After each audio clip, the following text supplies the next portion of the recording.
Imagine checking into a hospital because you're struggling with depression. You trust the doctors in charge of your care, but weeks later, your memory begins to warp and blur, and you realize you have no idea what happened during your stay.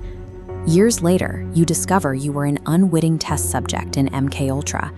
For over 2 decades, the CIA ran a top-secret program that experimented on ordinary American citizens, prisoners, and soldiers, often without their knowledge or consent. This program represents a period where the boundary between medical care and military research effectively disappeared. To understand how that happened, we have to look at the specific environment that drove the CIA into the shadows.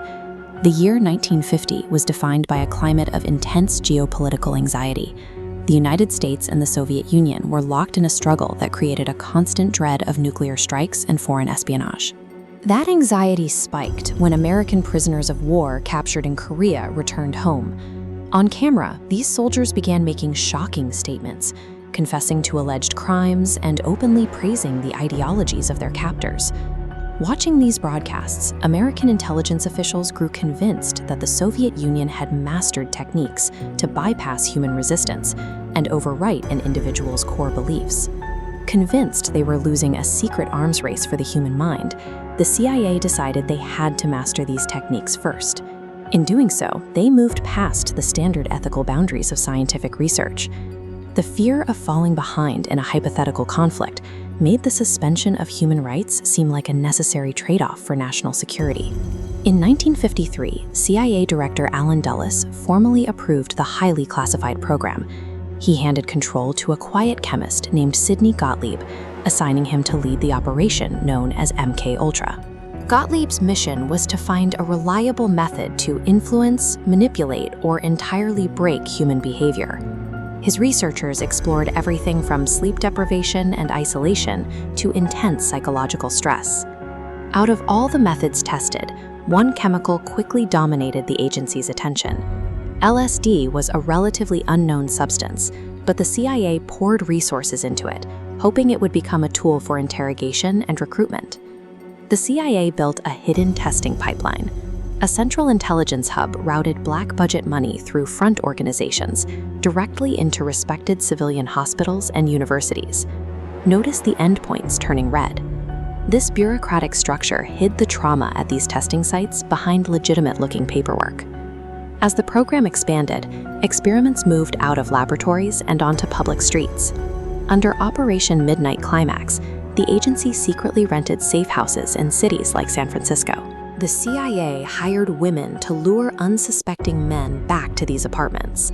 Once there, the men were secretly given LSD while intelligence officers watched through two-way mirrors to record their reactions. The human cost of these experiments is best illustrated by the case of Frank Olson. An Army scientist working on biological research, Frank Olson was unknowingly dosed with LSD during a closed CIA meeting.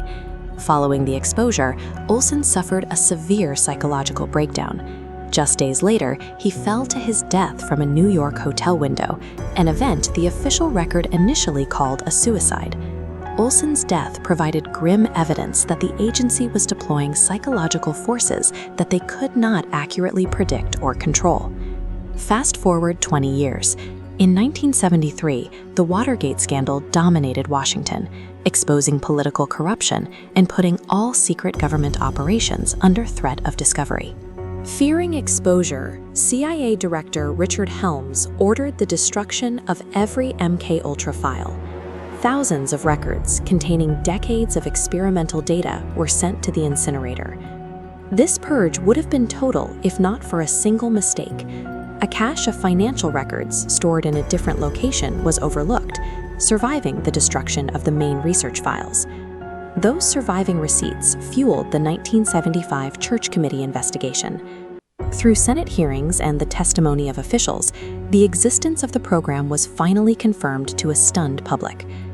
Because the primary research and medical files were incinerated, the full scale of the program and the identities of many of its victims will permanently remain a mystery.